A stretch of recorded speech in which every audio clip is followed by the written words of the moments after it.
दोस्तों welcome back. अगर आप हैं बिहार में क्लास 9th के स्टूडेंट तो आप सभी का बहुत बहुत स्वागत है अभी के इस वीडियो में। तो जैसा कि आप सभी का क्लास 9th का मासिक परीक्षा चल रहा है अक्टूबर का, तो उसी के क्रम में मैं आप लोगों के लिए क्लास 9th का साइंस का पेपर लेकर के आ चुका हूं। इस वीडियो में हम लोग सारे ऑब्जेक्टिव क्वेश्चंस को देखने वाले हैं। यही प्रश्न पत्र आप लोग के एग्जामिनेशन में आएगा और आप लोग कमेंट करके बताइए कि कल के जो मैंने पेपर डाला था उसमें से आप लोग का कितना लड़ा। तो साथ ही साथ आप लोग अगर इसका सब्जेक्टिव क्वेश्चन लेना चाहते हैं तो आप लोग इस वीडियो को लाइक करिए, 100 लाइक पूरा करिए। मैं आप लोगों के लिए सब्जेक्टिव के आंसर इसका प्रोवाइड करा दूंगा। तो इस वीडियो को आप लोग अंत तक देखिए। सारा क्वेश्चन आप लोग के लिए कंपलसरी है और आप लोगों ने अगर कल का परीक्षा दिया होगा तो आप लोग को पता ही होगा, आज का अगर आप लोगों ने परीक्षा दिया होगा तो आपको पता ही होगा कि आप सभी के एग्जामिनेशन में 50 नंबर का ही सवाल रहता है, जिसको बनाने के लिए आपको 1.5 घंटे का समय दिया जाता है। और आप लोग को अगर इसका ओरिजिनल पेपर ये वाला लेना है तो आप लोग टेलीग्राम से जुड़िए, उसका लिंक आपको जो है डिस्क्रिप्शन बॉक्स में मिल जाएगा। तो चलिए अब हम लोग शुरू कर लेते हैं वीडियो। यही क्वेश्चन पेपर आप लोग के एग्जामिनेशन में रहने वाला है सेम टू सेम। तो चलिए एक एक करके हम लोग सारा क्वेश्चन आंसर को देखते हैं।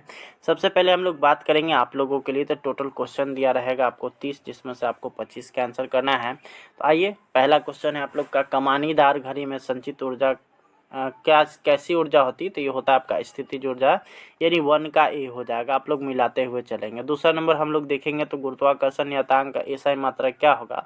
तो दूसरा का जो हो जाएगा ऑप्शन नंबर डी हो जाएगा। आप लोग लिखते चलिएगा 2 का डी। तीसरा नंबर हम लोग देखेंगे तो यहाँ पर दाब बल तथा क्षेत्रफल में क्या संबंध में, इसका जो है आपको ऑप्शन आगे दिखाई देगा यहाँ पर। तो यहाँ पे आप लोग को जो ऑप्शन दिया गया है ऑप्शन नंबर बी इसका करेक्ट है आप लोग के लिए। अगला हम लोग क्वेश्चन की तरफ हम लोग चलेंगे। तो यहाँ पर आप लोग का है अगला जो क्वेश्चन है वो होगा आप लोग का चौथा नंबर क्वेश्चन। आप लोग यहाँ पे गड़बड़ाइएगा नहीं, क्वेश्चन नंबर ये 4 है। क्वेश्चन नंबर 4 है कि दो कणों के बीच गुरुत्वाकर्षण बल उनके बीच की दूरी का क्या होता है? तो इसके होता है वर्ग के समानुपाती, यानी 4 का अगर बात करिएगा तो ये होगा बी। आगे की तरफ हम लोग चलेंगे तो अगला यहाँ पर है, एक मिनट, इसका व्युत्क्रमानुपाती होता है, सॉरी, 4 का सी हो जाएगा। ठीक, अगला हम लोग देखेंगे तो यहाँ पे 5वां नंबर की तरफ हम लोग चलेंगे।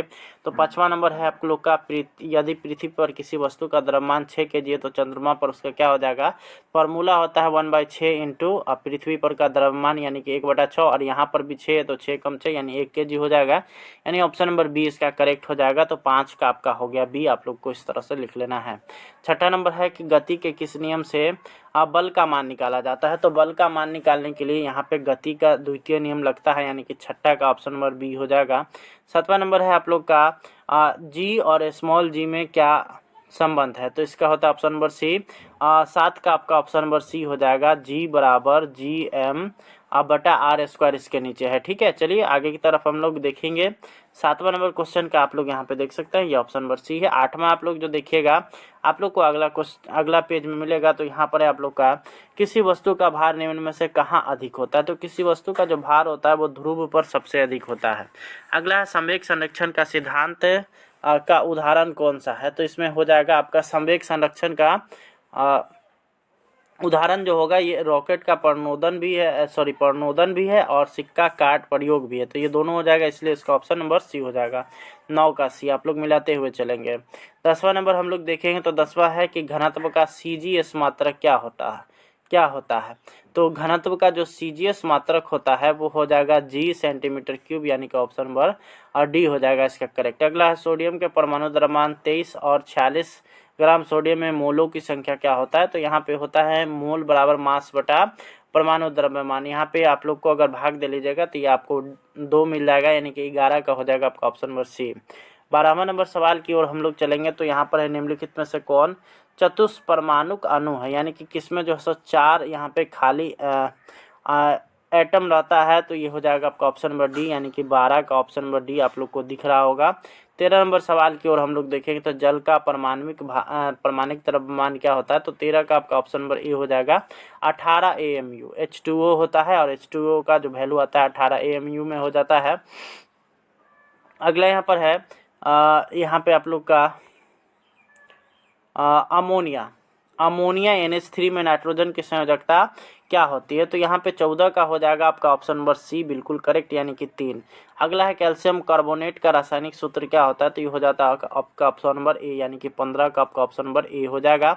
16 की तरफ हम लोग चलेंगे। तो 16वां नंबर आप लोग का सवाल है यहाँ पर, निम्न में से कौन निष्क्रिय गैस है? तो इसमें आप लोग देखिएगा जो निष्क्रिय गैस है वो आपका ऑप्शन नंबर डी है, यानी कि 16 का आपका हो जाएगा ऑप्शन नंबर डी। आप लोग लिखते हुए चलेंगे, आप लोग को आसानी होगा। 17वां नंबर सवाल की ओर हम लोग चलेंगे। तो के कक्षा में अधिकतम इलेक्ट्रॉनों की संख्या क्या होती है? तो के एल एम, यानी कि पहले शुरुआत के से होती है, तो के में अधिकतम इलेक्ट्रॉनों की संख्या 2 हो जाएगा, इसलिए 17 का आपका ऑप्शन नंबर ए हो जाएगा बिल्कुल करेक्ट। 18वां नंबर है कि न्यूट्रॉन का आविष्कार किसने किया था? तो इसका जो सही आंसर हो जाएगा आपका ऑप्शन नंबर ए हो जाएगा, चैडविक के द्वारा, यानी कि ऑप्शन नंबर ए बिल्कुल करेक्ट है। तो चलिए आगे हम लोग बढ़ेंगे। चलिए अब हम लोग 19वां नंबर सवाल की ओर आ गए हैं। 19वां नंबर सवाल आप लोग का बोलता है कि इलेक्ट्रॉन का संकेत क्या होता है? तो इलेक्ट्रॉन का संकेत होता है ई, यानी कि ऑप्शन नंबर ए हो जाएगा बिल्कुल करेक्ट, 19 का ए हो जाएगा। 20वां नंबर है रदरफोर्ड का अल्फा प्रकीर्णन प्रयोग किस खोज के लिए उत्तरदायी था? तो अल्फा प्रकीर्णन प्रयोग जो था वो परमाणु केंद्रक के लिए, तो यहाँ पे हो जाएगा आपका 20 का ऑप्शन नंबर ए हो जाएगा। 21 नंबर आप लोग देखिएगा तो एड्स का कारक क्या है? तो ये हो जाएगा HIV, तो 21 का आपका ऑप्शन नंबर बी हो जाएगा बिल्कुल करेक्ट। 22वां नंबर सवाल की ओर हम लोग देखेंगे तो निम्न में से कौन एक कोशिकीय है? तो एक कोशिकीय इसमें जो आपको दिख रहा है वो है आपका ऑप्शन नंबर ए, यानी कि 22 का आपका ऑप्शन नंबर ए हो जाएगा अमीबा। अगला हम लोग 23वां नंबर सवाल की ओर चलेंगे।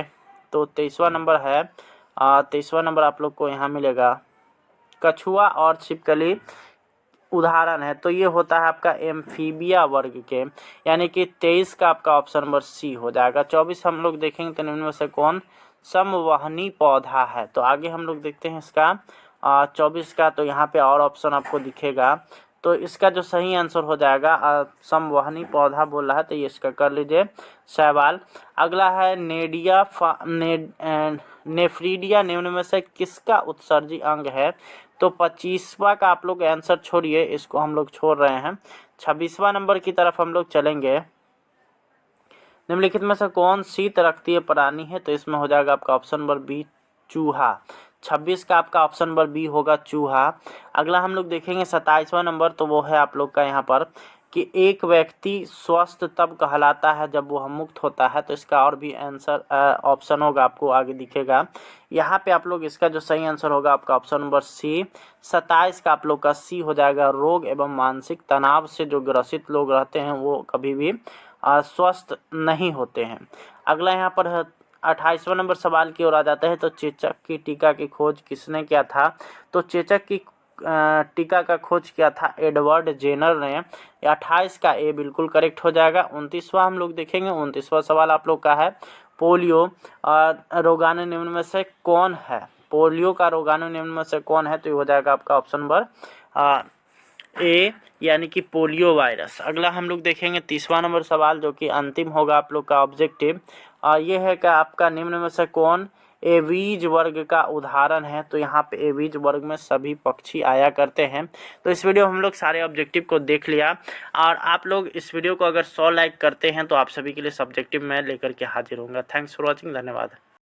हेलो दोस्तों, आप सभी का बहुत बहुत स्वागत है अभी के इस वीडियो में। अभी के इस वीडियो में हम लोग बात करें क्लास 9 साइंस के सब्जेक्टिव्स की। तो आप लोग इस वीडियो को लास्ट तक देखिए और सारे क्वेश्चन आंसर को मिला करके जाइए, यही क्वेश्चन आंसर आप लोग का रहने वाला है। तो चलिए हम लोग स्टार्ट कर लेते हैं इस वीडियो को। उससे पहले आप लोग अगर अभी तक टेलीग्राम चैनल से नहीं जुड़े हैं तो उससे जुड़ जाए, उसका लिंक आपको डिस्क्रिप्शन बॉक्स में मिल जाएगा। और साथ ही साथ आप लोग अगर अभी तक हमारे दूसरे चैनल को विजिट नहीं किया तो उसको भी विजिट करिए, उसका भी लिंक आपको डिस्क्रिप्शन बॉक्स में मिलेगा। तो चलिए अब हम लोग इसके आंसर को देखते हैं। तो ये जो आप लोग का यहाँ पे डायरेक्ट आंसर दिया गया है क्वेश्चन, मेरे पास जो है यहाँ पे मैं यहाँ पे आप लोग को दिखा नहीं पा रहा हूँ, उसके लिए आप लोग को आप लोगों से क्षमा प्रार्थी हूँ। वैसे आप लोग का ये जो क्वेश्चन है सेम 1 नंबर में आप लोग का यही रहने वाला है। जैसे मुक्त रूप से पृथ्वी की ओर गिरती किसी वस्तु के वेग में 1 सेकंड में होने वाली वृद्धि को गुरुत्वीय त्वरण कहते हैं। यानी पहला जो क्वेश्चन है वो गुरुत्वीय त्वरण क्या है, इसका ऐसा मात्रक होता है मीटर प्रति सेकेंड स्क्वायर। अगला यहाँ पर दूसरा है कि जड़ता का शाब्दिक अर्थ होता है गतिहीनता, गति का अभाव, भावा का वह किसी भी वस्तु, व्यक्ति, पदार्थ की अवस्था को बताने के लिए प्रयोग किया जाता है। उसके बाद यहाँ पे तीसरा का आप लोग का आंसर दिया गया है। उसके बाद आप लोग इधर बढ़िएगा तो यहाँ पे आप लोग का है चौथा का आंसर देना है। आप लोग यहाँ पे देख सकते हैं। इसमें आप लोग को बताना है फोर्स ऑफ ग्रेविटेशन, यानी कि ये उत्प्लावन बल जो है यहाँ पे आप लोग को बताना था। उसके बाद आप लोग देख सकते हैं 5वां नंबर है, उसका है वे तत्व जिनके परमाणु क्रमांक समान लेकिन परमाणु भार भिन्न होते हैं समस्थानिक कहलाते हैं। उसके अलावा आप लोग का 11वां नंबर सवाल का यहाँ पे आंसर दिया गया है। उसके बाद 12वां नंबर सवाल का यहाँ पे दिया गया है ये आंसर, ठीक है। तो इस तरह से यहाँ पे आप लोग का ये 12 क्वेश्चन में जितने क्वेश्चंस का आंसर आप लोग को देना था वो सारा कुछ यहाँ पे आप सभी को प्रोवाइड करा दिया गया है। इसके ठीक बाद आप सभी के लिए सोशल साइंस का मैं आंसर लेकर के आने वाला हूँ, तो आप लोग इस चैनल से जुड़े हुए रहिए। Thanks for watching. आप लोग से मिलेंगे नेक्स्ट वीडियो में।